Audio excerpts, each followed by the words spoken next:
Sejam todos bem-vindos a mais um encontro do Movimento Alckmin. Hoje é sexta-feira, sextou, com um convidado especial, a Ana Delis, e hoje a gente vai falar sobre gratidão não é submissão, para a gente descobrir como a gente pode agradecer sem a gente se anular e abrir espaço para o merecimento que já é nosso, merecimento que a gente já traz conosco, mas que por muitas vezes a vida vai colocando embalagens, colocando coisas em cima, que a gente perde ele de viver e vivenciar isso. Então, para que a gente possa abordar esse tema, a gente trouxe a Ana Delis, uma convidada super especial, e a gente vai conhecer um pouquinho, antes da gente entrar nesse tema, sobre a sua história. Ana Delis, seja muito bem-vinda, gratidão por você escolher participar do encontro do Movimento Alckmin. E antes de a gente entrar no tema, me conta um pouco sobre você, sobre a sua trajetória, como foi o seu processo para se tornar terapeuta. Bom, então, né, prazer, todo mundo, meu nome, né, Ana Delis, não é o meu nome de batismo, né, meu nome de batismo é Ana Camila, mas todos vocês, né, me conhecem, inclusive o meu Instagram, as minhas redes sociais são Ana Delis, né, e isso tem muito a ver com o meu relacionamento. Eu sou casada há 9 anos, e desde o começo do relacionamento, meu marido e eu, nós nos chamamos um ao outro de delícia, na conotação sexual mesmo, né, porque eu acho ele uma delícia e ele me acha uma delícia. E o meu marido, ele é engenheiro, né? Eu costumo dizer que engenheiro é um povo muito criativo. E aí o delícia dele virou Delis.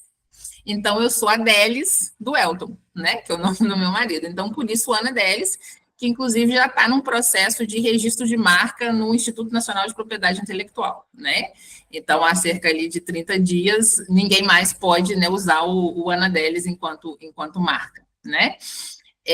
Eu sou terapeuta, né? Eu sou sexóloga, psicanalista e mentora, né? Então, foi uma trajetória. E para antes disso, né? Eu sou mãe solo.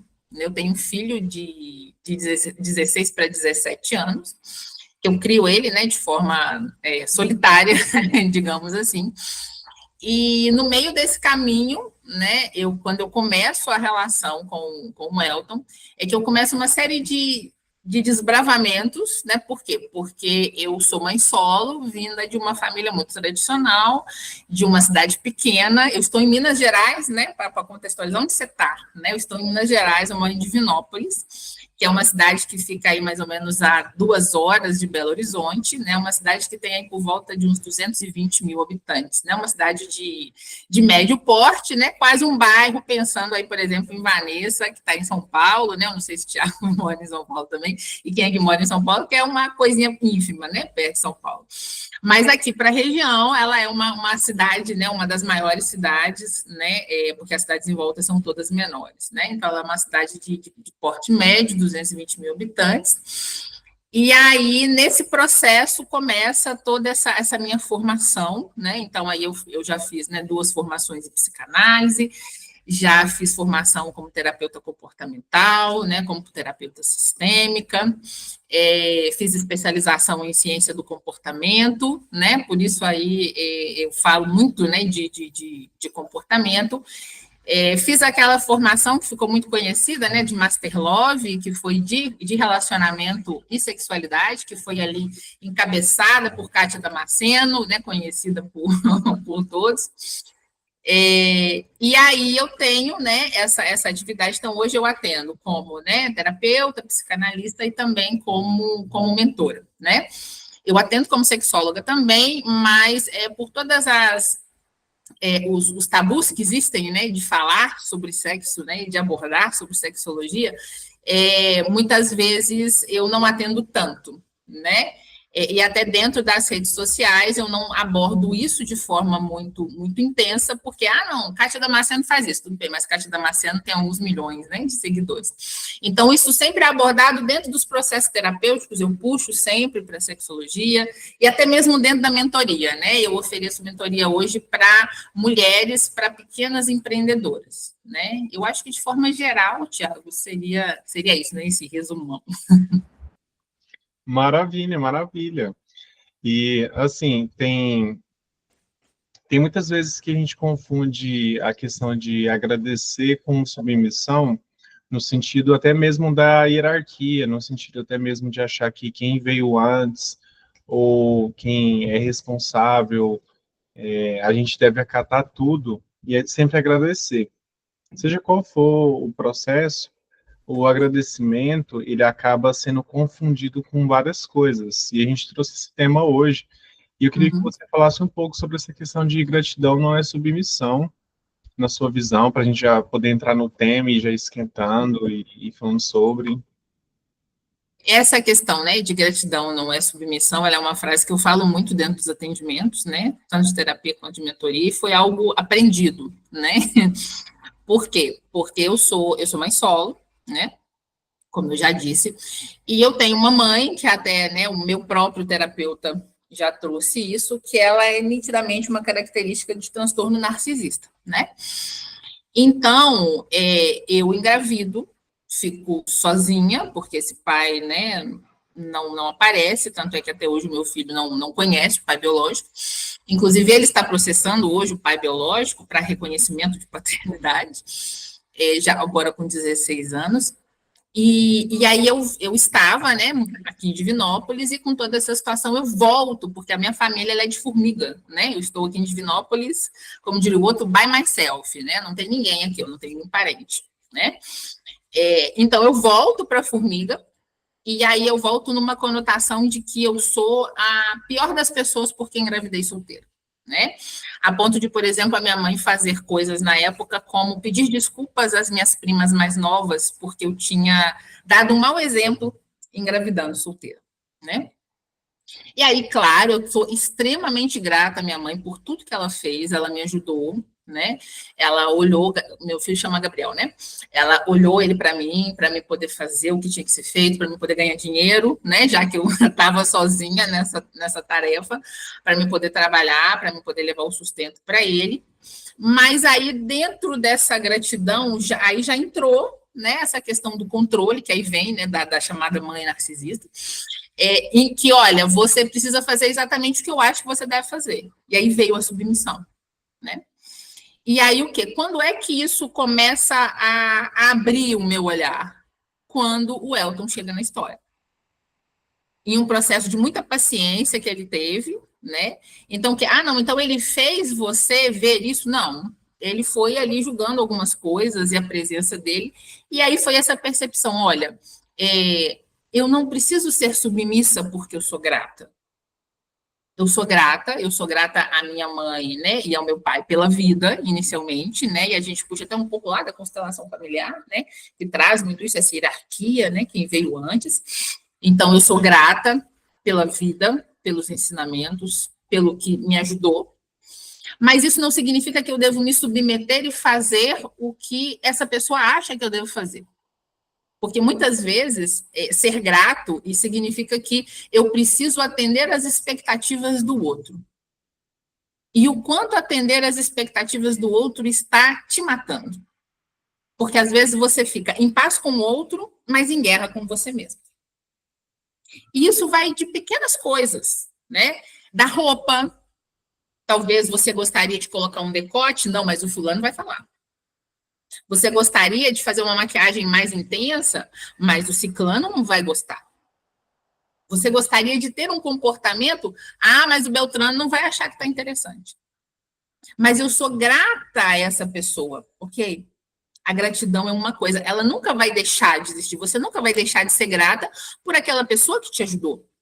E aquela pessoa que te ajudou, ela não te ajudou com a intenção, porque aí não é gratidão, aí é serviço. Quando eu faço algo por alguém, né, em que eu estou recebendo, é um serviço. Em que eu espero um recebimento, é um serviço. Quando eu faço algo de bom grado, eu não espero nada. Nem que aquela pessoa ache que a vida dela deve ser conduzida do jeito que eu entendo. Então, é um pouco disso, né? Eu posso muito bem ser grata a inúmeras pessoas, mas eu não tenho que ser submissa ao que aquela pessoa acha que a minha vida tem que ser, como a minha vida tem que ser. Nossa, é uma coisa muito interessante, porque agora você falando e prestando atenção no que você está trazendo, quando alguém faz algo e eu espero algo, é um serviço, é uma troca. e quando alguém faz algo, mas eu sou grato, eu só estou reconhecendo o movimento que a pessoa fez. É isso que a gente tem que separar na sua percepção? Isso, porque a gratidão, ela vem de algo que é de forma genuína, né? Então, por exemplo, algo que muitas vezes é complicado é o quê? E nas gerações, né, de pais mais velhos, isso é muito comum, levar a essa ideia de que o filho tem uma dívida com o pai, que o filho tem uma dívida com a mãe. Ah, não, porque eu deixei de fazer isso, porque eu deixei de viver aquilo, porque eu fiz isso, porque eu fiz aquilo, e o filho não tem uma dívida, porque você fez porque você quis. Tudo, né? Aqui, né? Quem não sei, né? Se todos são, né? Se Tiago é pai, se todas, né? As outras são mães, né? Quem não for, vai entender por analogia. A gente faz aquilo por um filho porque a gente quer. Então você abre mão do que você abre porque você entendeu que cabia, que aquele filho valia, que aquela situação valia. Não foi porque o filho pediu. Então, não há que se falar na frente em que ele tem uma dívida com você. Olha, porque eu fiz isso lá atrás. Ah, eu deixei de viver uma grande oportunidade por sua causa. Não.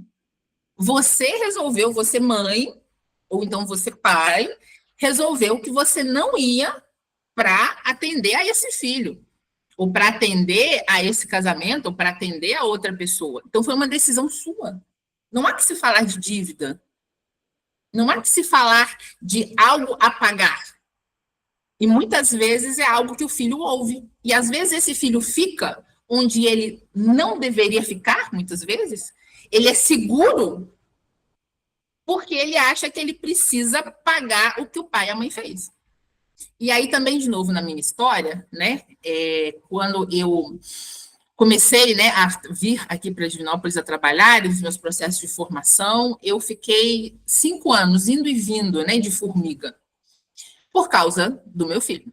Então, eu pegava ônibus todos os dias. Então, eu saía de lá de Formiga no ônibus de 6 horas da manhã, chegava aqui, ficava aqui o dia todo, voltava no ônibus de 6 horas da tarde, chegava em casa às 7h30 da noite, em Formiga, aí que eu ia tomar banho, ajudar ele a fazer dever, né, dar comida. Isso tudo durou 5 anos. Eu fiz por ele, para estar perto dele, para ser presença para ele. E aí, há pouco tempo, né, quando eu mencionei isso, não no sentido de cobrar, aí ele me disse a seguinte frase: ah, mas eu não pedi para você fazer isso. Você fez porque você quis. Enquanto mãe, né, você parece assim, nossa, mas nem agradecer, né, gente? Nem para agradecer. Mas ele tem a obrigação de achar que tem algum. Não, porque ele está certo. Eu fiz porque eu quis. Ele não me pediu.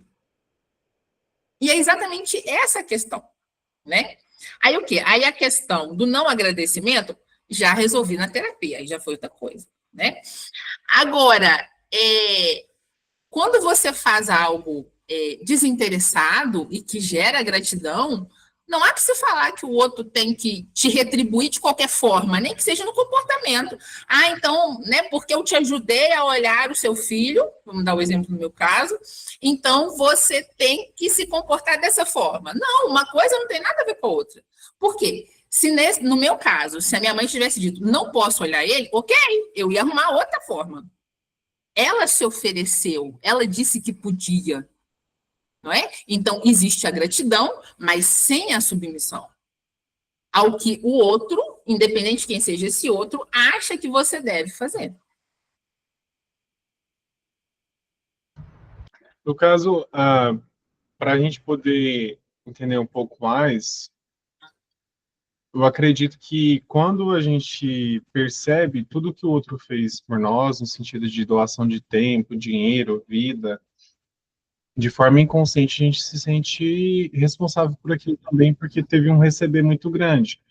Dentro desse receber muito grande, você acredita que naturalmente os filhos, as pessoas, elas se sentem na obrigação de retribuir, é uma coisa social já implementada, que é pouco falado no sentido das pessoas se liberarem, ficarem livres disso? Como que é a sua percepção de como que isso é colocado para o outro?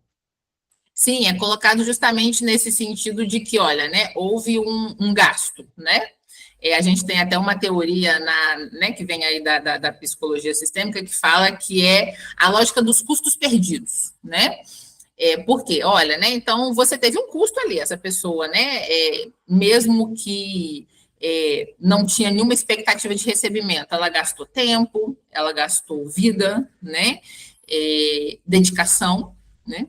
Então esse processo ele faz com que essa pessoa, né, leve o outro a achar que ele tem uma responsabilidade. Nossa, então foi para me ajudar, para me atender, que ela deixou de fazer algo para fazer isso. E aí o grande ponto é o quê? Entender que ser grato e não ser submisso é você separar isso. É você entender, novamente, ok, né? Ela gastou tempo, gastou energia, dedicação, esforço, mas foi por uma decisão dela. Então, vamos, né, para o meu exemplo. Eu gastei, né, tempo, dinheiro, vida, cansaço, porque imagina em 5 anos, né, de segunda a sexta rodando, né? São 70 quilômetros entre uma cidade e outra. Mas o quê? Eu resolvi que eu ia fazer aquilo, porque eu não ia, né? Não tinha como eu ficar em Formiga, né? Eu tinha que vir para cá. Então, eu precisava passar por aquilo. E eu entendi que não cabia ficar longe do Gabriel, porque ele era pequeno, né? A cidade ele tinha ali o quê? 5 anos, né? Então não cabia eu ficar longe. Meu entendimento na época foi esse. Agora, entender que isso que eu fiz, né? Não inclui nenhuma responsabilidade sobre ele, primeiro parte da pessoa que ofereceu, mas também quando essa pessoa não oferece, é você entender que não tem responsabilidade para você. E esse é o grande ponto, né? Por quê? No meu caso, não houve nenhuma cobrança com relação ao Gabriel. Então, ele não tem tanta. A frase que ele disse é exatamente o entendimento. Olha, eu não tenho nada a ver com isso. Você resolveu fazer, você resolveu ficar na estrada esse tempo todo. Tudo bem que foi para estar comigo, mas eu não fui consultado, você não me perguntou. Mas percebam que esse posicionamento dele depende do meu posicionamento. E aí a gente tem paciência do comportamento. O comportamento do outro é determinado pelo seu comportamento. Então, quando essa pessoa que fez algo que gerou gratidão em você, ela faz com que você sinta que existe uma responsabilidade ou uma culpa, às vezes, né? Que tem muita gente que chega para o atendimento de terapia com essa culpa. Nossa, mas eu não podia ter feito isso. Ou então, nossa, eu tenho essa dívida, essa responsabilidade para com eles, né? E não há que se falar disso, mas isso acontece muitas vezes pela forma como essa pessoa traz isso para você. Isso é muito comum, novamente, nas gerações mais antigas. Por quê? Porque essa pessoa também talvez trouxe uma carga da geração anterior. Então, olha, eu estou trazendo, e tem até, né, um vídeo que eu gosto muito, que ele vira e mexe, aparece no Instagram, que é de várias mulheres, né? Então, cada uma, ela não consegue carregar só a sua roupa, só a sua carga, porque a geração anterior entrega a carga dela. E aí você tem a sua e a da anterior. E aí você pega a sua da anterior e entrega para a próxima. E quando você leva essa obrigação de atender a demanda do outro por uma gratidão, é como se você estivesse entregando esse fardo a mais, esse peso a mais, né? E se livrar disso, entender que você não tem isso, realmente eu vejo apenas somente dentro de um processo terapêutico.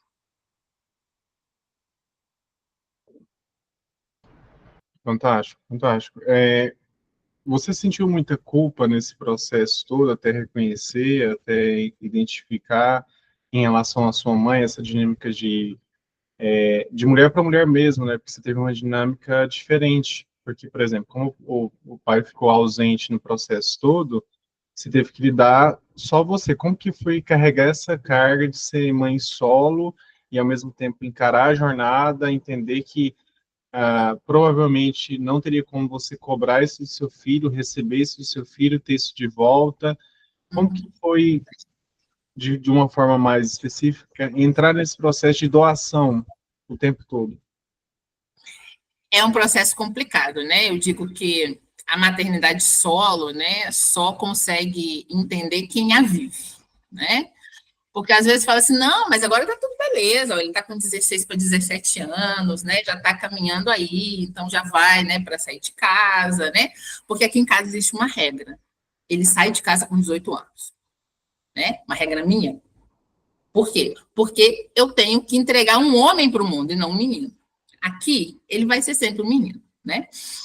Mas a maternidade solo é muito difícil, ela mesmo é uma solidão acompanhada. Então, eu tinha ali, tinha meu pai, tinha minha mãe, tinha minha irmã, né? Que a minha irmã casa quando o Gabriel já está com 4 anos. Mas foi tudo muito solitário. E aí, todas as noites eu chorava de molhar o travesseiro.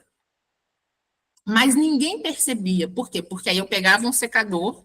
Agora o cabelo está assim cacheado, mas ele está cacheado há não muito tempo, né? Nessa época ele era liso. Então, eu enxugava o travesseiro cheio, e era molhado mesmo, de lágrima, com um secador. E aí eu dava uma passada no cabelo para fazer de conta que era do cabelo. Então, foi um processo muito solitário, né? Por quê? Porque eu não podia, muitas vezes, falar para minha mãe, para o meu pai. Por quê? Porque a ideia de quem está de fora da maternidade solo é, não, mas eu estou aqui te apoiando. Mas não é isso. É você ter o peso todo aqui, ó. Porque a responsabilidade era toda minha. Na hora que a fralda acabava, era, Camila, preciso comprar fralda. Na hora que estava doente, era, Camila, preciso ir no médico. Na hora que precisava do remédio, Camila, o remédio acabou. Porque essa não era a responsabilidade deles, né? Eu já morava na casa deles nessa época, então é tudo muito solitário e muito intenso. Então, o quê? Eu trago algumas questões e falo assim, olha, eu amo meu filho imensamente, mas a maternidade, em inúmeros momentos, ela é um saco. Por quê? Porque ela é pesada, porque ela é dura e porque tem inúmeras pessoas à sua volta dizendo o que você deve fazer. Eu ouvi, por exemplo, porque, né, como bom menino, né, eu falo, né, que colocar nome de filho de anjo não é uma coisa muito boa, sabe? Porque os meninos, eles é umas bênçãos, para não falar outra coisa, né? Gabriel, Miguel e Rafael, não coloca quem ainda vai emprenhar aí e pode ter um menino, né? O nome de anjo não, tá? E aí eu ouvia coisas do tipo, nossa, mas você tem que controlar esse menino. Eu tenho uma tia que ela é médica, ela chegou a me oferecer uma receita de Rivotril para ele ficar quieto, né? Hoje, por exemplo, os meninos começam a dar trabalho, não, você tem TDAH, vamos tacar uma Ritalina. Isso não é TDAH, esse monte de gente. Isso é não querer que os meninos façam o que eles vão fazer. Então, e coisas do tipo, o Gabriel estava com 3 meses, e eu ouvi, nossa, mas você já devia estar magra, você já devia ter emagrecido. É porque você está sendo relapsa. E lidando com uma maternidade solo, com essa ausência, com eu naquele ambiente em que, por mais que a minha mãe e o meu pai falassem que me apoiavam, havia uma crítica velada. Havia uma pergunta, será que vai dar certo? Será que ela vai dar conta? E eu não podia falar isso com ninguém. Então, era o absurdo, porque nessa época eu não fazia terapia, porque eu não tinha dinheiro, eu não tinha, né, amigas ali próximas que eu pudesse falar nessa intensidade, porque eu estava numa cidade pequena, com pessoas igualmente naquele entendimento. Então, sabe quando você vê que você não pertence àquele lugar, mas você não pode fazer nada, você tem que ficar lá? Então, foi esse movimento, né? E aí, eu costumo dizer que a minha avó, ela materna, ela deu Alzheimer. Eu digo que a melhor coisa que aconteceu foi ela ter dado Alzheimer, apesar de estranho. Por quê? Porque eu conheci a minha avó depois do Alzheimer, porque ela não lembrava que ela tinha que ser a senhora pacata, recatada, do lar, comedida, né? Então, ela xingava, ela mandava todo mundo para aquele lugar, ela falava que não ia fazer nada, e ela nunca fez isso, né? Ela foi muito, né, comedida. E aí ela sempre me dizia que eu ia achar um homem bom para cuidar de mim. E aí o Elton entra na história, eu conheço ele, né, de formas, assim, muito inusitada. Olá, Aline! E aí, eu começo, né? Por quê? Porque aí eu passo, sabe aquela coisa, eu acho que talvez Vanessa vai conseguir explicar, né? Ou então também Andréia, né? Que é terapeuta. Aquela coisa quase kármica, né? É um relacionamento kármico, que eu uso dizer, entre o Elton e eu. E aí ali eu vejo aquela força para me falar assim, ok, então vamos começar a sair daqui. Eu acho que foi muito isso, Tiago. Quando você conheceu o Elton, e você foi conhecendo, se relacionando tudo, você imaginava que você ia ter um relacionamento assim? Já era uma coisa que você pedia no sentido da imaginação, do seu íntimo, ou foi algo inesperado que a vida apresentou para você? Eu tenho a impressão que foi o que eu estava pedindo, né? Claro que eu pedia, né? Eu queria, ainda mais depois, né, dessa tragédia, né, de engravidar e do homem, né, como dizem por aí, né, ir comprar cigarro e não voltar. A história não foi necessariamente assim, mas foi como se fosse isso. E aí a minha avó toda vez. Então, quando eu ia dormir com ela, ela falava: você vai encontrar um homem bom, você vai encontrar um homem bom. E acabou. Então, eu entendo que foi o quê? Que foi, eu costumo dizer que ele é o presente de Deus, né, para mim. Aquele homem que eu pedi. Ah, ele é sem defeito? Claro que não, porque todo mundo tem defeito. Eu também, né? Lidar comigo é muito difícil, né? Porque eu sou sagitariana, eu sou sanguínea, né? Eu sou essa coisa, né? Então, Vanessa, que me conhece um pouco mais tempo, sabe, né? Que eu sou uma força da natureza, né? Eu vou, minha risada é extremamente escandalosa, né? Então, onde eu tô, a pessoa sabe que eu tô. Se eu tô lá no quinto andar, a pessoa lá embaixo já sabe que eu tô. Né? Mas eu entendo que é essa pessoa que tinha que vir, né? E veio da forma que eu queria, né? E assim, quando a gente se conhece, né? A gente se conheceu de forma online, só um mês depois que a gente se encontra presencialmente, e aí tem um momento em que ele fala para mim, né? A gente está conversando no telefone, para mim no quarto, fechar a porta do quarto, colocar uma coberta, e ele começa a fazer chamego pelo telefone, né? A falar, né? Palavras de carinho mesmo, sabe? E é daquele jeito até hoje, né? E são coisas do tipo, quando eles... Isso não é invenção, gente, é real. Quando ele sente uma dor no estômago lá, o meu estômago dói aqui. Quando ele... De repente, eu começo com uma dor de cabeça, eu pergunto: você estava com dor de cabeça tal hora? Ele fala: como é que você sabe? É nesse nível, né, da relação. Então, eu acho que não foi uma coisa assim, né, que de repente, eu acho que era naquele momento. E por que não veio antes? Porque eu acho que antes nem eu nem ele estávamos preparados. Então você acha que vocês tinham que passar pelas dores que vocês passaram? Sim, para a gente poder viver essa relação que a gente vive hoje, né? Há 9 anos. E dentro do processo de relacionamento, quando a gente tem um condicionamento muito grande dessa questão de se sentir culpado por achar que está devendo a vida ou que a outra pessoa está fazendo para a gente, você levou isso muito para o relacionamento e para dentro do relacionamento, ou você chegou no relacionamento com isso mais resolvido internamente? Não, eu cheguei completamente sem resolver. E aí esse é um detalhe que eu acho muito interessante, né? E do ponto de vista do homem, que é essa habilidade de ter paciência, né?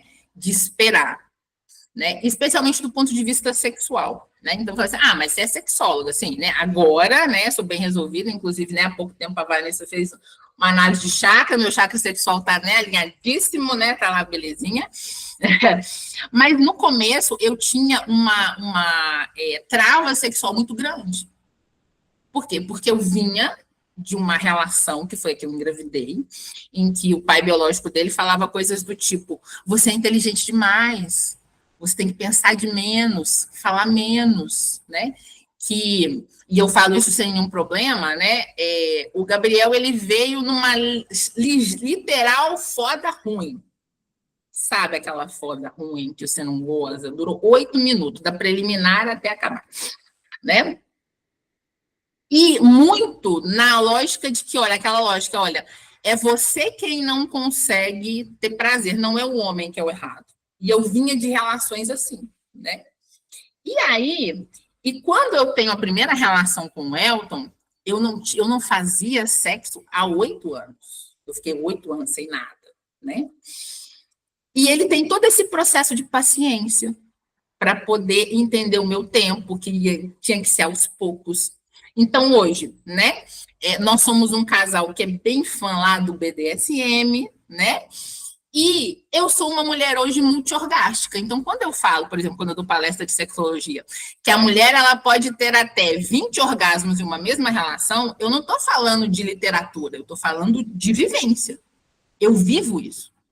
Eu tenho múltiplos orgasmos em toda a santa relação com ele.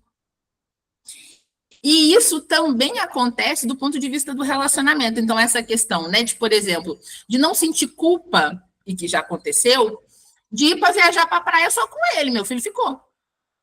E qual que foi a palavra? Você não está convidado. É uma viagem de casal. Por quê? Porque muitas vezes o filho faz o casal esquecer que ele é um casal. E aí, às vezes, essa mulher, isso é muito comum na mulher, ela só olha para esse marido ou para esse companheiro quando o filho vai embora. Ou então ela se torna aquela mãe controladora e grudenta que fala, não, você tem que ficar aqui na minha beira. Você tem que ficar aqui perto de mim. Porque se você não ficar perto de mim, o que eu vou fazer? Aí eu vou ter que lembrar que eu tenho um marido que eu nem sei qual é que é o tamanho do pau. Eu não lembro. Eu não sei do que gosta, qual que é a opinião, se ele é Bolsonaro ou se ele é Lula, se ele gosta de amarelo ou de vermelho. Então, esse processo, né, também de me desvencilhar e desvencilhar da culpa, ele também foi muito lento, né? E o Elton teve, eu falo, né, esse é o homem mais paciente que eu conheço na face da Terra, né? Por quê? Porque ele teve essa paciência, né, de entender que isso ia demorar. E só um detalhe, né? Ele é portador de TDAH.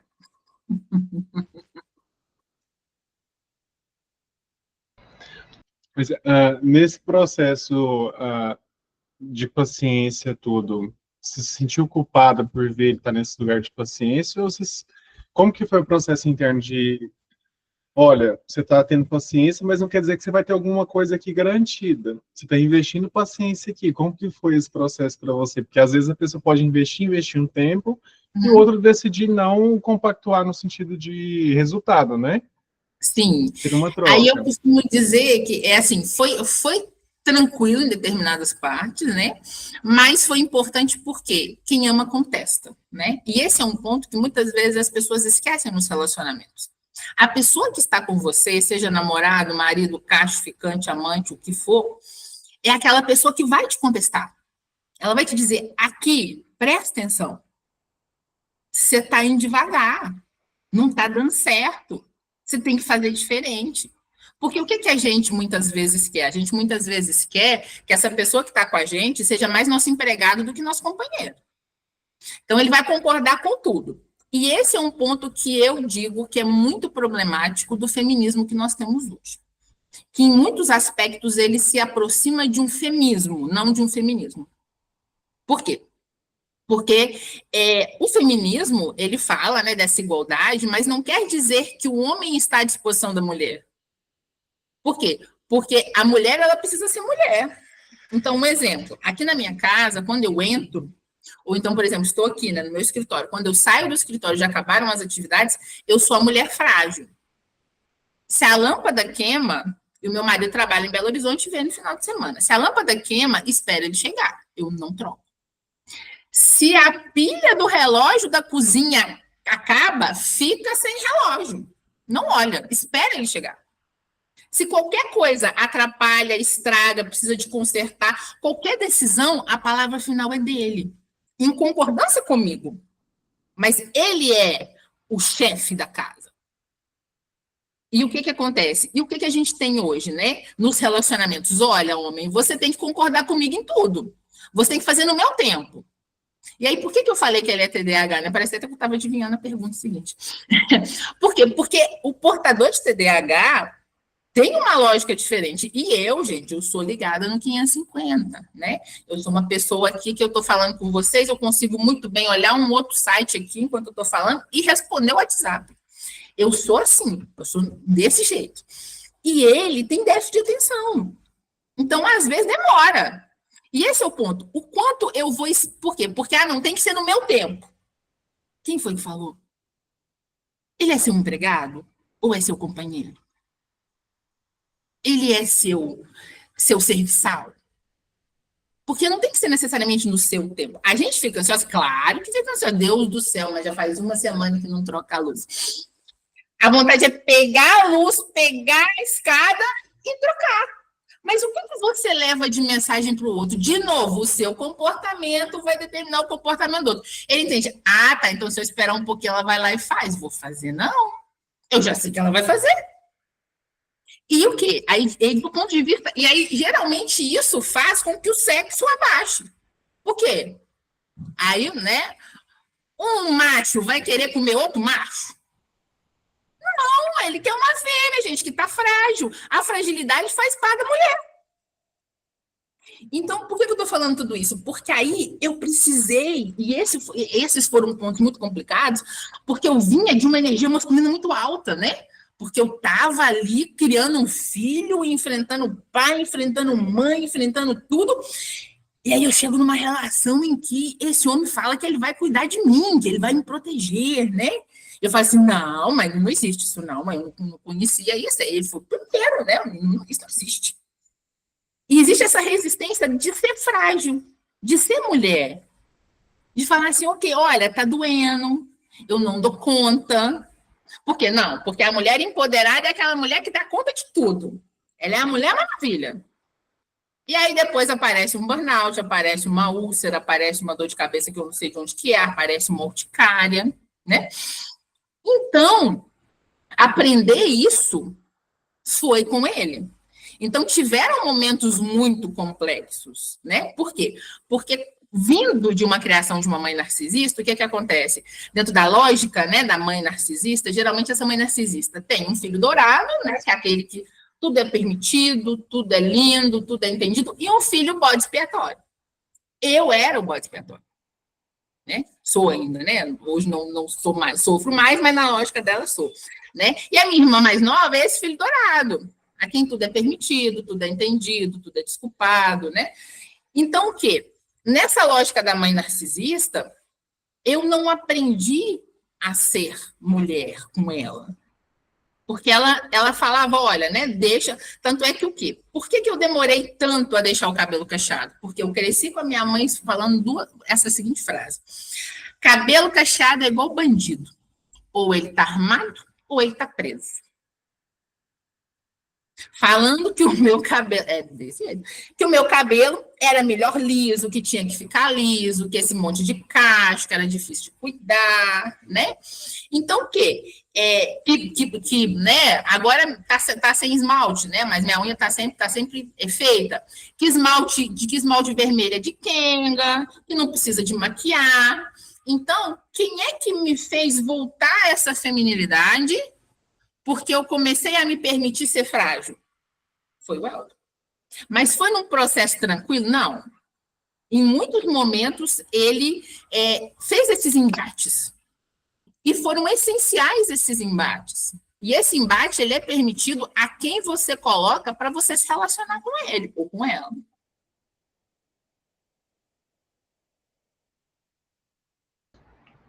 E dentro da relação, como a mulher tem essa necessidade de descansar, quando eu falo descansar no sentido de ser, né?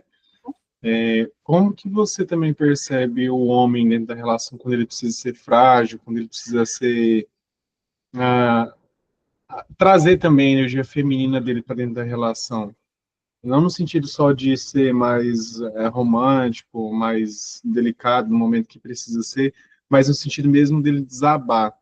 Como que é para você perceber isso nas relações? Porque a gente enfrenta também uma dificuldade do homem saber ser porto seguro da mulher e também saber que a mulher pode ser um porto seguro também para ele. Como que é a sua visão em relação a isso? Aí eu gosto muito de uma passagem da Bíblia que não tem nenhuma conotação religiosa, que é aquela suportai-vos no amor. Que não é no sentido de que eu vou ter, que tristeza, né? Vou ter que enfrentar, que lidar com isso aqui. É um ser suporte do outro. né?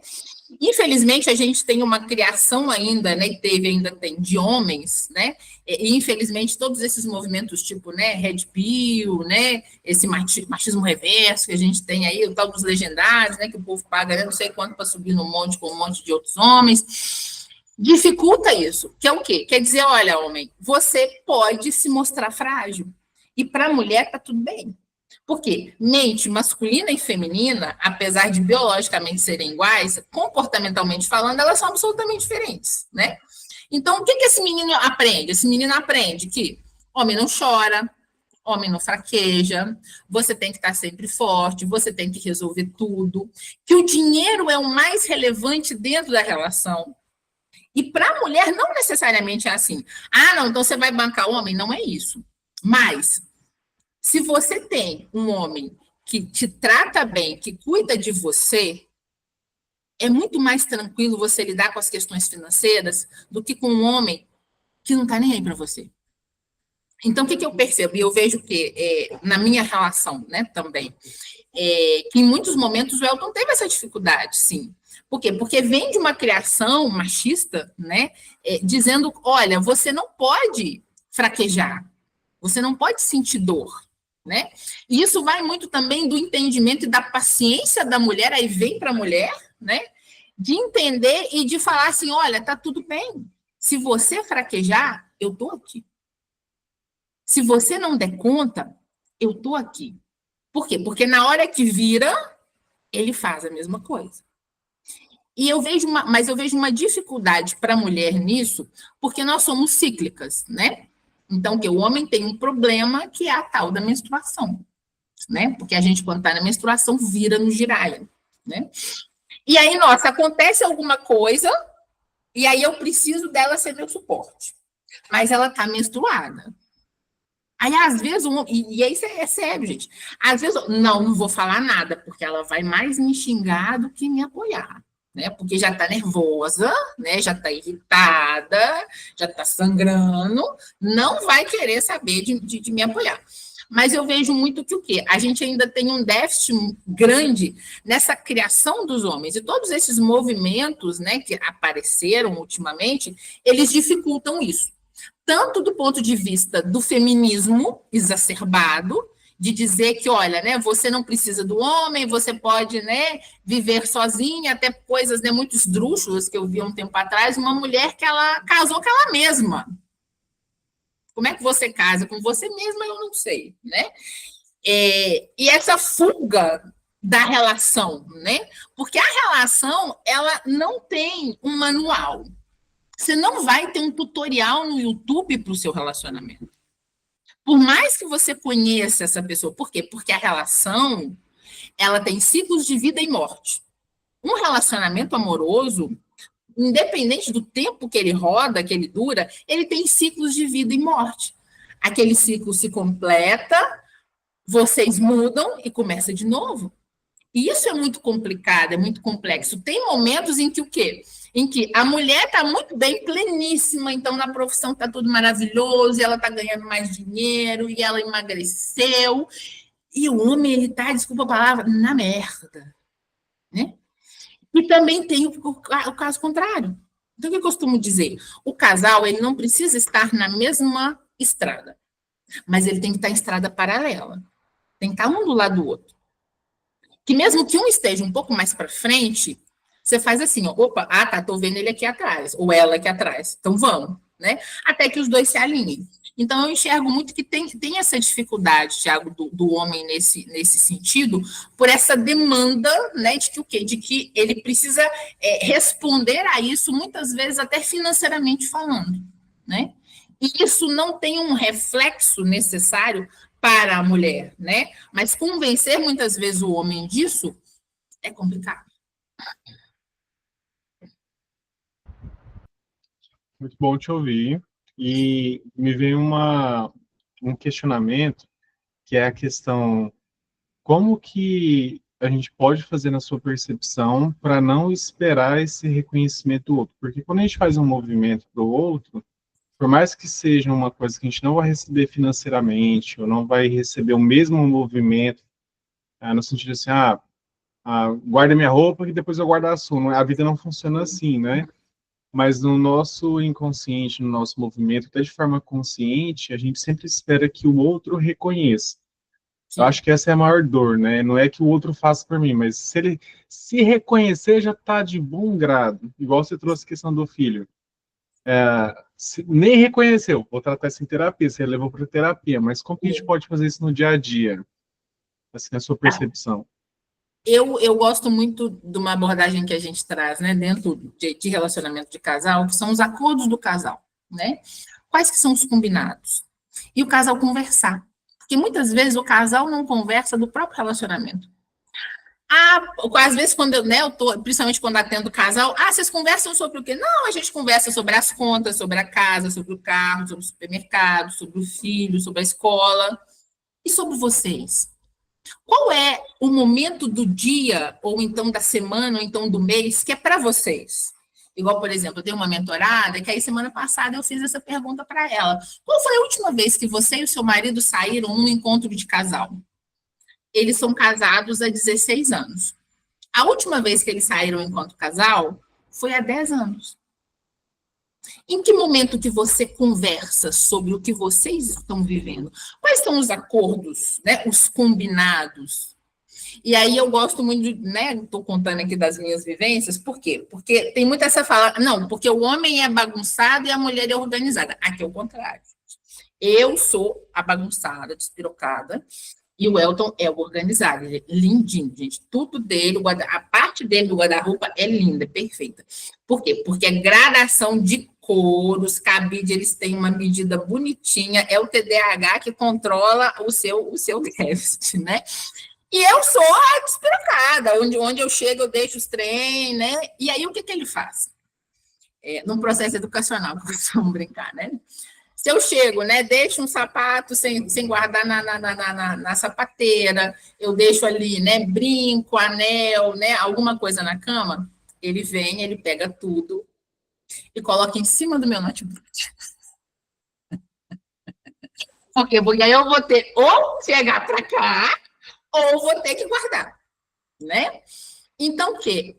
Essa questão do humor também. Rubem Alves, ele falou uma frase que ele fala assim, olha, você sabe que você está com a pessoa que vai ser o resto da sua vida, quando vocês conseguem rir não apenas dos outros, mas também um do outro. Então, é muito essa lógica de cuidar, né? Porque o relacionamento ele é igual um jardim.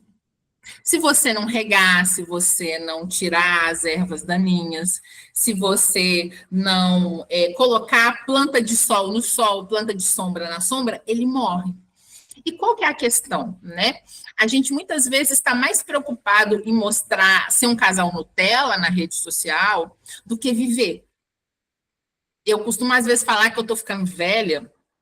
Por quê? Porque a gente sai aqui em barzinhos, né, em restaurantes, tanto aqui quanto em Belo Horizonte, eu fico muito incomodada, porque aí os casais novos, eles estão assim, ai, tira aqui, ai, não ficou boa, vamos tirar de novo.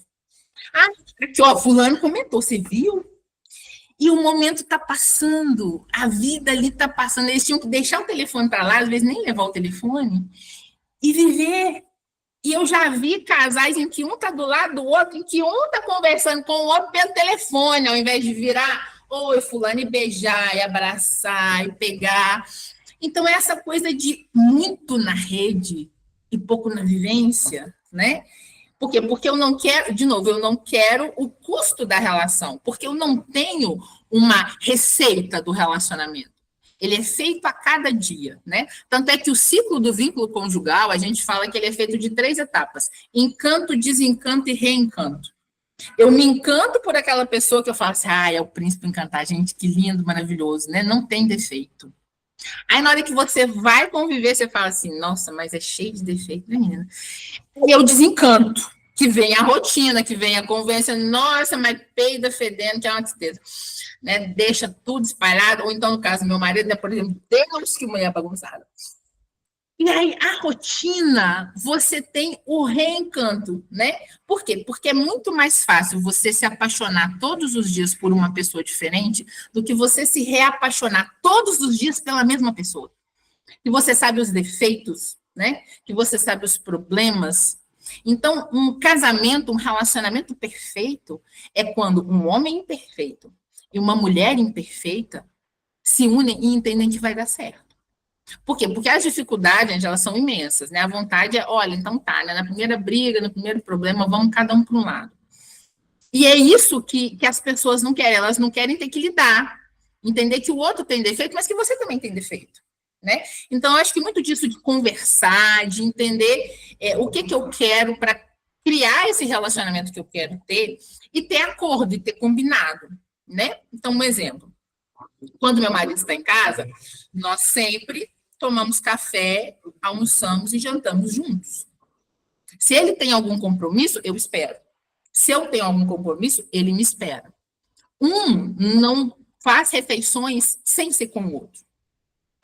Todo santo sábado de manhã, quando dá para ele chegar na sexta, a gente sai para andar pelo centro de Divinópolis. Não compra uma agulha.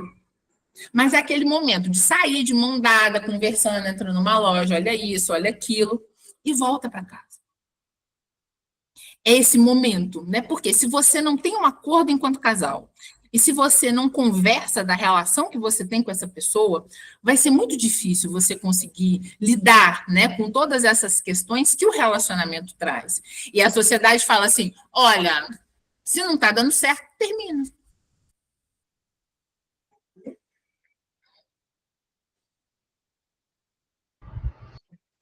Fantástico. Nossa, acho que você trouxe muitas coisas boas no sentido de poder refletir depois, né? No sentido, não é só refletir, é colocar em prática também, né? Tem muitas coisas aqui que são, tipo, vai para ação, vai colocar em prática, vai conversar, vai marcar uma reunião, mas sem falar que é uma reunião, só chama para conversar numa boa, num passeio, para fluir, para acontecer, a gente analisar também as nossas relações com os nossos familiares. E eu queria que você trouxesse a prática para a gente agora, pelo tempo. É muito Claro. gostoso te ouvir, mas a gente tem a prática também.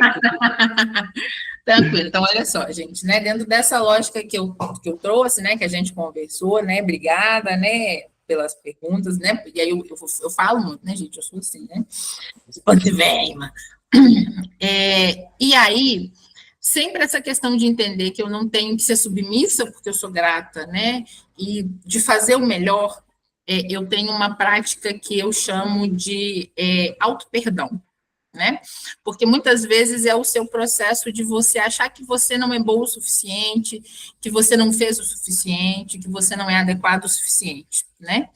Então, aí eu vou querer que cada um de vocês, né, fique confortável na cadeira, né, ou no sofá, onde vocês estiverem, que vocês fechem os olhos, né, e que vocês, né, seguiem aí pelo que eu vou tá falando para vocês, né. Eu quero que vocês embarquem numa viagem para quem vocês são, de verdade. Sem nenhuma opinião alheia, sem nenhum ponto de vista que não seja o de vocês. E talvez, para alguns, essa seja a primeira vez que vocês estejam fazendo isso. Eu quero que vocês pensem em um lugar. Qual o lugar que vocês mais gostariam de estar? Pode ser na casa de vocês, pode ser numa praia, numa cidade, talvez Dubai, Paris, Nova York, ou então uma roça que tem perto. Não é um lugar que o seu marido ou a sua esposa gostaria, não é o lugar que os seus pais acham interessante, não é o lugar que os seus filhos pensam que você deve ir. É onde você quer ir. Onde você gostaria de estar? Pense você chegando nesse lugar. E você aprecia o movimento das ruas, você aprecia o mar, se você estiver na praia, você aprecia as montanhas, tudo sob o seu olhar. Porque você não tem ninguém com você, você está sozinho. É um momento de solitude. Sinta a leveza de estar no lugar em que você quer estar. E agora pense como é que você está, com que roupa você está. Não é a roupa que a sua mãe acha adequada, que o seu pai considera bonita, que o seu filho acha que é da moda. É aquela roupa que você gosta. Pode ser uma camisa, pode ser um short, pode ser um vestido, pode ser um macacão. Com qual sapato você está? Ou você está descalça, descalço? Pense aquele sapato que você acha confortável, mas que talvez tenha inúmeras pessoas que falam, não gosto. Esqueça todas essas opiniões. E como é que você está, o seu cabelo? O seu cabelo está cacheado, o seu cabelo está liso, ele está preso, ele está solto. E você, de repente, encontra um espelho imenso na sua frente. E você se olha. E nesse momento você consegue perceber o quanto você está bonito, está bonita. E essa beleza é sua, porque você está no lugar que você escolheu, com o cabelo do jeito que você quer, com o sapato que você acha adequado e com a roupa que te cai bem. Perceba o quanto se permitir viver do seu jeito te traz leveza, paz, alegria, felicidade. E nesse momento em que você está completamente embriagada, embriagado de você mesma, de você mesmo, eu quero que você se auto-abrace. Dê um abraço em você mesmo. Em você mesmo. Vamos lá, todos se auto-abracem. Quando foi a última vez que você se permitiu auto-abraçar? Nesse abraço, se permita perdoar a você mesma, a você mesmo, por todas as vezes que você foi duro demais com você mesma, por todas as vezes que você se criticou demais, se cobrou demais, se questionou demais, exigiu demais que o outro quisesse acontecesse na sua vida. Se envolva com você mesma, com você mesmo. Permita que você perceba o quanto o seu amor é maravilhoso. E o quanto você talvez deu esse amor para tantas pessoas, menos para você mesmo. Para você mesmo. Se permita perdoar a você mesma, a você mesmo.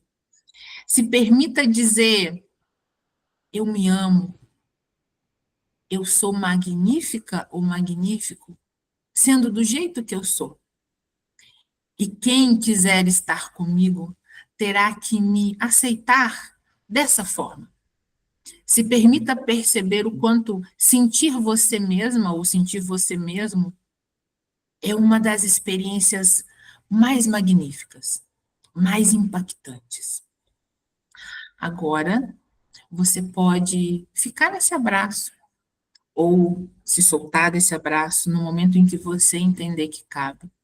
Sinta a energia que vai ficar em volta de você, porque você entendeu o quanto você é valorosa, é valoroso. E aí, ainda, né, nesse abraço, pode ficar, né, esfregando as mãos em você, do jeito que você achar adequado, sentindo essa emoção que você oferece para o outro, mas que agora você, pela primeira vez, oferece para você mesma, para você mesmo.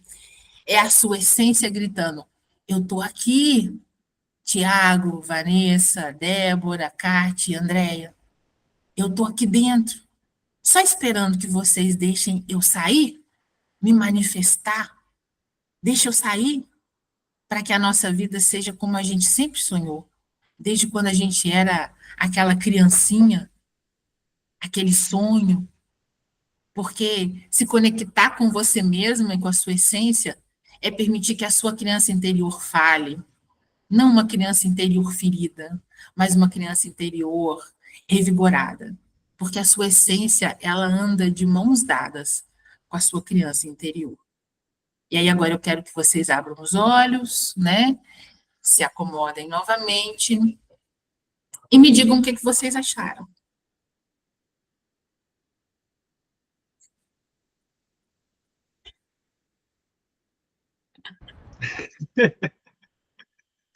Eu, assim, gente, eu gosto muito que todo mundo tem várias versões durante a vida, né? E tem pessoas que deixam essas versões existirem e tem pessoas que não. Quando eu estava no processo de encontrar o Thiago, tudo abraçar, o processo interno que você nos guiou, eu vi um todo hippie. Eu tô assim, eita, essa versão eu não vivi ainda. Oh, meu Deus, você tá querendo essa versão.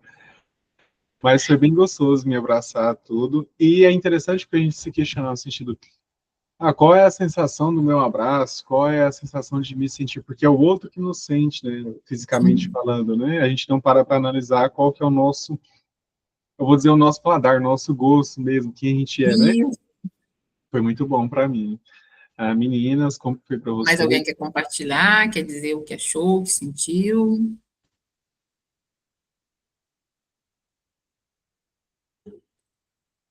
Oi, queridos, tudo bem? Débora Tudo bem? falando. Eu tive que fazer meio que. Eu estou em home office hoje, mas com várias coisas acontecendo no trabalho. E aí eu fiquei aquele meio cá, meio lá. Ainda tem que soltar um pouco das amarras de saber separar um pouco as coisas. Mas, assim, ao que eu me entreguei foi muito interessante, porque eu me vi muito poderosa. Muito, muito, muito forte. Apesar de estar num lugar, numa floresta, com pedras e tal, assim, para o final eu já estava muito, como dizer, mesmo na simplicidade, eu estava muito forte, eu estava muito dona de mim, assim. Que bom. Mais alguém, gente, quer partilhar? André vai falar, né? Você quer falar, Vanessa? Pode falar.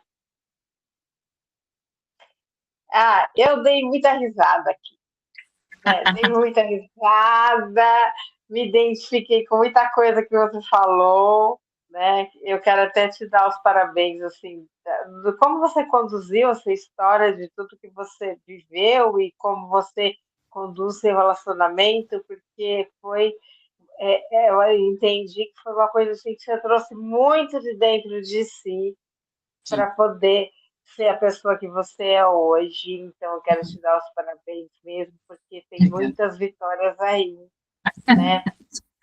E aí, aquela questão também do seu prazer, né? De ser uma pessoa que se diz ser, que conhece sua energia orgástica hoje, se deve muito, acredito assim, que se deve muito a essa posição que você se colocou, de se permitir ser mulher, Sim. né? Porque é lógico que a gente, assim, eu falo porque também, assim, além de, eu trabalho com constelação e sou do Tantra também, né? Então, eu trabalho bastante essa questão da sexualidade. Então, a gente tem que desconstruir isso, de achar que é que o outro vai fazer com que a gente sinta e vice-versa, e na verdade não é isso. Mas você ter permitido que ele se colocasse no masculino dele para que você pudesse sentir, né? Então, isso é bastante importante, né? E aí deu um tempo dele de falar, vai demorar mais um pouco, eu tenho muita paciência, não sei o quê, mas foi um trabalho conjunto. Eu queria te dar os parabéns também por isso, porque foi muito. É uma coisa que desconstrói e a gente tem que colocar em evidência de novo, né? Sim. E aí, na prática, também foi muito gostoso para mim, né? Foi dar esse olhar aqui para mim de novo, é uma coisa assim que, às vezes, assim, eu observo quase sempre, mas ao mesmo tempo passa, às vezes vai passando o dia a dia, você não, né, você não olha tão próximo. Então, foi uma experiência bem gostosa. Eu confesso que foi um pouquinho difícil, porque alguma coisa deve estar me preocupando, que minha mente me puxava para fora e eu tinha que voltar para olhar para mim outra vez e entender onde é que eu estava. Mas eu acho que isso faz parte do nosso dia a dia, né? A gente entender que isso é natural também, a gente ter essa coisa de ir e voltar Sim. e trabalhar isso, né? Mas foi muito gostoso, sentir o abraço, sentir a minha energia, né? Dá essa sensação que a Débora falou, né? De poder, de sentir quem sou eu, o que eu tenho que fazer, qual é o meu momento de hoje. Então, para mim, foi essa prática foi nesse sentido. Que bom. Vanessa, você queria falar? Quero agradecer, né? Primeiramente, é sempre bom a gente aprender com o outro, né? E eu vou levar aqui alguns aprendizados, viu? Porque eu estou precisando botar em prática, amiga. E gratidão demais, Ana. E no momento da vivência, eu fui para um lugar assim praiano, sabe? Assim, pé no chão, cabelo desgrenhado, sabe? Assim, sentindo a brisa. E foi um lugar, tipo assim, só sou eu. Eu não tenho que pensar em ninguém, me preocupar com ninguém. Eu estou vivendo, estou sentindo a vida, sabe? Foi o que eu senti nesse lugar, né? E a mente da gente, ela tem poder de criar suas realidades, né? Quando a gente se entrega. E o imaginário é real. É que a gente só acredita nisso aqui, né? Na fisicalidade. E Uhum. gratidão por me permitir estar nesse lugar hoje à tarde. Fui lá e voltei, estou aqui agora. Mas muito Sim, obrigada, Ana. Gratidão demais. obrigada, gente. Alguém mais quer falar, gente? Kátia, vai ficar quietinha, Kátia? Não, aconteceu uma coisa muito engraçada aqui. É que na hora que a gente estava na prática, e aí a hora que eu estava me abraçando, meu marido entrou. Aí tá assim, o que você está fazendo? Tô me abraçando aí ele. Não sou eu que tenho que te abraçar. Ué, vem cá e me abraça. Eu morri de rir, é muito engraçado. Aí ele sentou, ficou de mão dada aqui, mas eu tô aparecendo? Não, deixa eu ir embora daqui. Ai, muito engraçado.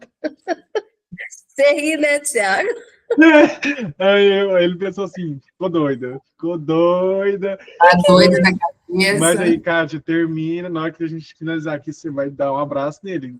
Isso, não Não deixa. deixa isso passar. Fala assim, vem cá, meu bem, agora me abraça aqui. Não, certeza, agora é sua vez, vem cá, chega aqui. Foi muito engraçado, assim, foi no momento mesmo. Mas é sempre bom, a gente sempre sai, assim, nós estávamos falando disso, né?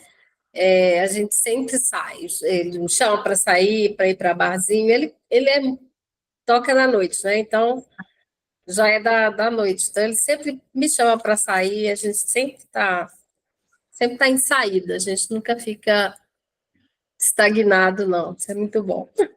Isso é bom mesmo. Fantástico, nossa, gente, é muito bom Mas ouvir adorei vocês, né? hoje. Muito bom. Nossa, hoje foi muito gostoso, Ana Dedes. Parabéns por toda a entrega, conteúdo, presença, por compartilhar sua história também, porque é muito difícil a gente se abrir, e é muito bom quando uma pessoa vem e se abre e dá o testemunho dela, a vivência. Eu gosto muito de escutar a vivência, porque quando, assim, vivi, gente, fui para a prática, fui para a carne, fui para o físico, né? Não é só teoria, mas eu também trago a teoria comigo para fazer essa junção do conhecimento e da minha história. E agradecer muito a Vanessa. Nossa, a Vanessa fez esse convite maravilhoso para você. Então é uma conexão muito boa, as minhas que estão aqui presentes, quem participou também, quem vai assistir também. E eu vou deixar nos comentários também as suas redes sociais, para o pessoal poder conhecer seu trabalho, poder te acompanhar, poder também marcar com você sessões, e você faz mentoria também com as mulheres para empreender, para avançar tudo. Eu acredito que é um trabalho fantástico. É muito bom também a gente falar sobre esse tabu, que é a questão do sexo, e como você trabalha com estresse da junção também. E, mais uma vez, te agradecer pela tarde, pelo tempo, pela disponibilidade, por tudo. E vou te passar mais uma vez a palavra para a gente poder concluir o dia de hoje. Claro, eu agradeço, né, a presença de todo mundo, agradeço o convite da Vanessa, né, Gracinha, fiquei muito feliz, viu? Eu conto, né, sobre a experiência, porque eu acho que o caso real, né, e você viver aquilo é diferente de você falar assim, em algum livro está escrito isso, né? Fulano disse isso, tá, fulano disse isso, mas na prática, né, como é que aquilo se processou, né? E é muito esse método, né, que eu tenho, que eu chamo de reencontro sua essência, né? Então, o quê? Eu falo assim, olha, eu só posso oferecer para alguém algo que eu já passei, que eu já vivi, né? E é exatamente isso, trazer, olha, é doído? É muito doído. É complicado? É muito complicado, né? Se relacionar é muito complexo? É muito complexo. Mas tem jeito, se você fizer, se você cuidar, e se você ver o que você realmente quer. E eu gosto muito dessa prática, né, que ela é uma invenção minha, ela é uma criação minha. Por quê? Porque eu trago você para esse olhar assim, ó, eu vou olhar para mim, né? Então, é por isso que a lógica não é o que ninguém acha, né? Aí o que a Vanessa falou assim, eu estava descabelada, né, e descalça, e não tinha ninguém ali. Não, Vanessa, mas você vai sair desse jeito? Isso não é jeito de mulher sair, não. Ou então, mãe, você vai sair assim? Eu sei que Vanessa tem neto, né? Vovó, você vai desse jeito? Porque muitas vezes é o que a gente acaba esquecendo, né? Não, então eu fico preocupada com o que o outro vai achar e o que eu quero. E aí o que eu quero fica para depois e a vida vai acabando, né? Tem uma geriatra que ela é muito famosa, né? A Ana Cláudia Quintana, que escreveu aquele livro A Morte é um Dia que Vale a Pena se Viver. E aí ela fala assim, olha, porque a vida não espera. A vida não acontece só na sexta-feira, né? Tem um sextou, né? A vida não acontece só depois que você aposenta ou só nas suas férias. Ela está acontecendo o tempo todo. E como é que você está ensinando aos outros como é viver? Porque se você não coloca você nesse centro da sua vida, como é que as pessoas que estão à sua volta vão aprender que é viver? Então, é muito isso, né? Você se colocar nesse centro. E eu já tive, né, uma mentora que ela falou que, olha, o egoísmo muitas vezes é um ato de amor próprio. Você olhar menos para o outro e olhar mais para você. Não no sentido de deixar o outro. Não, se alguém está passando mal, assim, você precisa ajudar. Mas quantas vezes você olhou mais para o outro para demandas não essenciais e não olhou nada para você? Na semana passada, eu atendi uma mentorada que eu falei, tá bom, quanto da semana que é para você, do seu tempo todo? Aí ela fez uns cálculos, no final das contas, numa semana inteira, para ela, são 4 horas. Aí eu falei assim, aí eu fiz as contas, eu falei assim, então, 2,38% do seu tempo inteiro na semana é para você. Mas a vida é sua. E você está dedicando nem 5% para você. Então, eu acho que é meio que essa, né? Fora o agradecimento, essa mensagem, né? O quanto vocês têm dedicado da vida de vocês para vocês mesmos. Porque senão acaba virando sobreviver e não viver. Acaba virando pagar conta. Por quê? Porque a vida não é só trabalhar e pagar conta. Então, o quanto da vida de vocês é de vocês? Não, eu vou aqui sentar e vou assistir esse programa. Mas meu marido não gosta, minha esposa não gosta, minha mãe não gosta. Não tem problema, é o que eu gosto. Não, mas eu vou deixar o fulano ver. Aí, na hora que o fulano termina de ver, ele quer ver outro. Aí chega o ciclano para ver o outro. E você, que hora? Que hora que você fala, eu vou ficar por conta do absoluto à toa, que é o famoso ócio criativo. Quanto do seu tempo é só seu? E lembrar que o quê? Que a gente não pode viver cronos, a gente tem que viver kairos. Cronos é o tempo. Kairos é o tempo presente. Por quê? Porque o passado já foi, não tem jeito de se resolver. E o futuro ainda vai vir a ser. Então, o único tempo que a gente pode efetivamente viver é o presente. Eu agradeço todo mundo, né? E como a frase que a Vanessa, né, acostuma muito a ver, que ela está lá no Instagram comigo, eu espero todo mundo do lado de cá. Fantástico, fantástico. É isso, pessoal. Acho que a gente finalizou o dia muito bem. Não, ainda tem algumas horas, mas à tarde, muito bem. Então, eu queria agradecer a todos presentes. Um abraço Gratidão. a todos e gratidão a todos. Concluímos com sucesso mais um encontro. Tchau, tchau para todos. Beijo todo mundo, obrigada, viu? Beijo, beijo. Beijo, tchau.